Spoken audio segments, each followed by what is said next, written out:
जय सिया राम।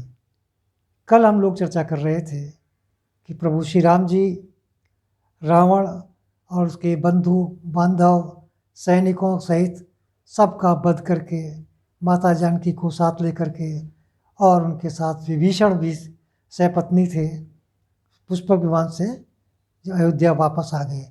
रास्ते में वो किष्किंध्या में रुके और वहाँ से श्रेष्ठ वानरियों को और वानरों को उन्होंने अपने साथ लिया। उसके बाद वो भारद्वाज मुनि आश्रम में आए और उसके बाद निषाद राज गुह को सहपत्नी बिठा करके वो अयोध्या वापस आ गए। इसी बीच में चर्चा ये थी, जिसको हम आगे आज करना चाहते हैं, कि इंद्रदेव ने प्रभु श्री राम जी से ये पूछा था, मैं आपकी क्या सेवा कर सकता हूँ। तो उन्होंने यही कहा था कि जो वानर वीर घायल हैं इनको आप पुनः अमृत की वर्षा करके पूर्णतः स्वस्थ कर दीजिए। तो ऐसे श्रेष्ठ वानर वीर जो पूर्णतः स्वस्थ हो गए, उसमें अधिकांश तो माता जानकी के दर्शन करके वहीं से अपनी अपनी छावनी पर लौट गए, और जो प्रभु श्री राम जी का अभिषेक देखना चाहते थे वो वहाँ से पैदल चल दिए। तो इसके लिए प्रभु श्री राम जी की आग्रह पर इंद्रदेव ने पूरे रास्ते भर बड़े अच्छे वृक्षों पर फल लगा दिए, फूल लगा दिए, सुगंधित वातावरण उनके अनुकूल पैदा कर दिया ताकि उनको मार्ग में खाने पीने की असुविधा ना हो। उसके बाद जब भारद्वाज जी ने भी यही उनसे प्रश्न किया तो भारद्वाज जी की कृपा से आगे के रास्ते में उनके लिए फल मूल उत्पन्न कर दिए गए। उसके बाद ऐसा ही गुह ने व्यवस्था की कि उन्होंने गंगा तट से लेकर के अयोध्या तक बहुत सारा जल की, फल की, रस की, मूल की व्यवस्था कर दी। और प्रभु श्री राम जी भरत से इधर मिल ही रहे थे, और भरत जी और प्रभु श्री राम जी की दोनों की आंखों में आंसू झरझर बरस रहे थे, जो कि रुकने का नाम ही नहीं ले रहे थे। प्रभु श्री राम जी कुछ चर्चा ही कर रहे थे, इसी बीच में बड़ी भारी धूल का अंबार उठा और किलकारियों की, वानरों की आवाज़ें आने लगी। तो भरत जी के समझ में नहीं आया ये क्या हो रहा है। तो प्रभु श्री राम जी ने उनसे यही कहा कि ये मेरी वानर सेना जो लंका से मेरे अभिषेक की देखने की इच्छा रखते हुए वहाँ से पैदल आ रही है, वो शायद यहाँ पहुँचने वाली है, और ये उसी का शोर है, उसी की धूल है। बस इतना कहना था कि प्रभु श्री राम जी के पास आकर के उन वानर सैनिकों ने उनको नमन किया, और उस समय प्रभु ने अपनी एक लीला प्रकट की है कि सब वानर से, सब अयोध्यावासी से, सबसे प्रभु नाना रूप रख करके एक साथ गले मिले हैं। सबको ये एहसास कराया है कि प्रभु श्री राम जी स्वयं हमसे गले मिले हैं और मिलकर हमारा कुशल पूछा है। बस इतना था कि सब खुशी से पागल हो रहे थे एक तरह से। उसके बाद वहाँ पर नाई की व्यवस्था की गई, और उसके बाद सबसे पहले सुग्रीव, फिर विभीषण, फिर भरत जी आदि का स्नान कराया गया। विधिवत स्नान कराने के बाद वहाँ पर शत्रुघ्न जी की ने पूर्ण पहले से ही व्यवस्था कर ली थी कि उसमें लगभग 9,000 हाथी और रथी और सैनिक और घुड़सवार और पैदल ये वहाँ पर बुलाई गई थी। इसके साथ साथ गुरु वशिष्ठ जी भी वहाँ पर सबके बीच में मौजूद थे। प्रभु श्री राम जी के 8 मंत्री थे, उन्होंने आकर के प्रभु से नमन किया और उनसे रिक्वेस्ट की कि आपका स्वागत है, और ये कहा कि प्रभु आप अयोध्या के लिए प्रस्थान करें। इससे ठीक पूर्व भरत जी ने खड़ाऊँ ला करके प्रभु श्री राम जी की खड़ाऊँ थी उन्हीं को समर्पित कर दी, और ये कहा प्रभु अब इसको आप संभालिए, ये आपका राज्य का आलम्बन था, और अब इसको मैं एक पल भी आगे करने के मैं सक्षम नहीं हूँ। जैसे कोई बहुत बलिष्ठ हो और उसके सामने बालक की कोई हिम्मत नहीं हो सकती, तो वही दशा भरत जी की थी।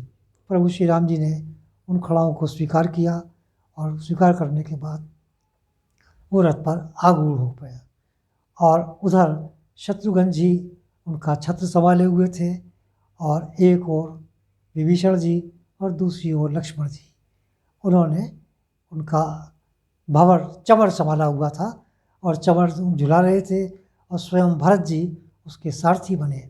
ऐसा रथ जिसकी कल्पना कभी देवताओं ने भी नहीं की थी, और बहुत से देवता, महर्षि, योगी जो आसमान से ये दृश्य देख रहे थे, उन्होंने भी उस समय पुष्प वर्षा की।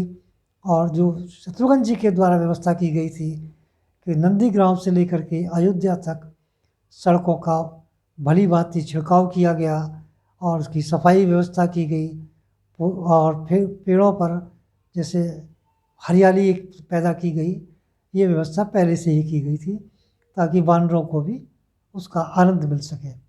उसके बाद वो रथ यात्रा प्रभु की शहर की गलियों से, शहरों से होती हुई अपने महल तक पहुंच गई।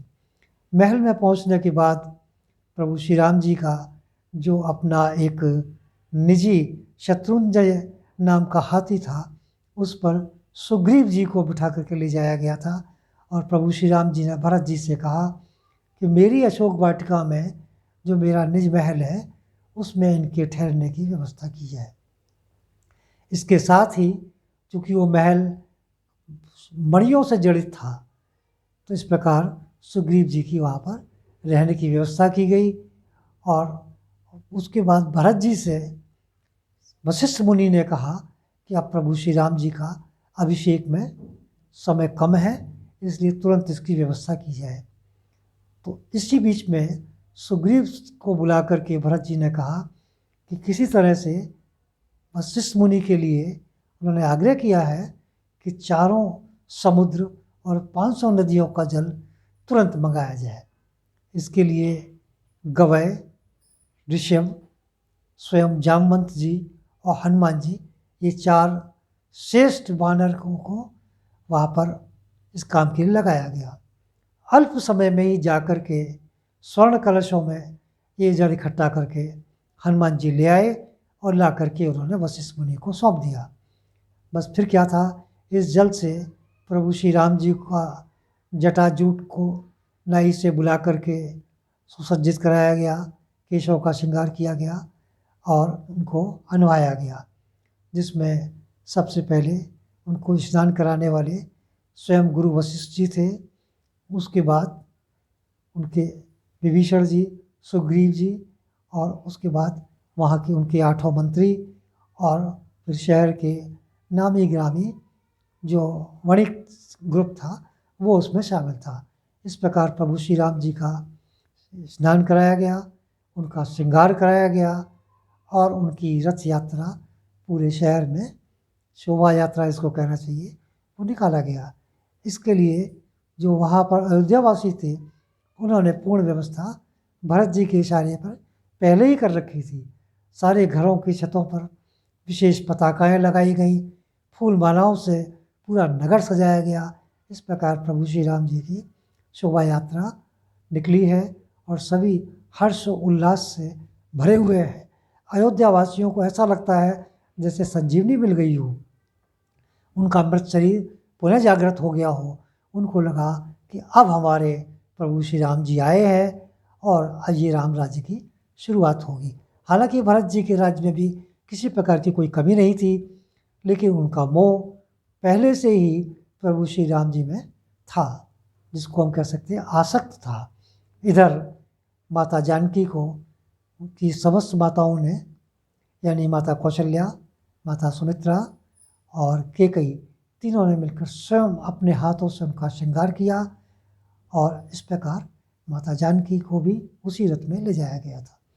सभी 9000 जो हाथी थे, उन पर जो वानर सैनिक थे, जो वानर योद्धा थे, जिसको युद्धपति कहना चाहिए, वो सब मनुष्य रूप में बैठ कर के सजे धजे उस पर सवारियों के रूप में निकले थे। आगे उसके आगे 8 मंत्री थे, पीछे घुड़सवार थे और पैदल तो असंख्य लोग थे, जिसमें वो वानर सैनिक भी शामिल थे जो कि प्रभु श्री राम जी के दर्शन अभिषेक का आनंद लेना चाहते थे। वो सब मनुष्य रूप में उस समय उपस्थित थे। तो ये शोभा यात्रा अद्वितीय थी और अद्भुत थी। इसको देखने वाले जो भी देख रहा था वो अपने आप को सौभाग्यशाली मान रहा था। तो आज की चर्चा मैं उनकी यही समाप्त करता हूँ। इसके आगे की चर्चा मैं आपसे कल करूँगा और आपको मैं पुनः निवेदन करता हूँ यदि आपको समझ में आ रहा हो तो कृपया इसको सब्सक्राइब करें और अधिक से अधिक लोगों में शेयर करें। इसी के साथ आपका धन्यवाद।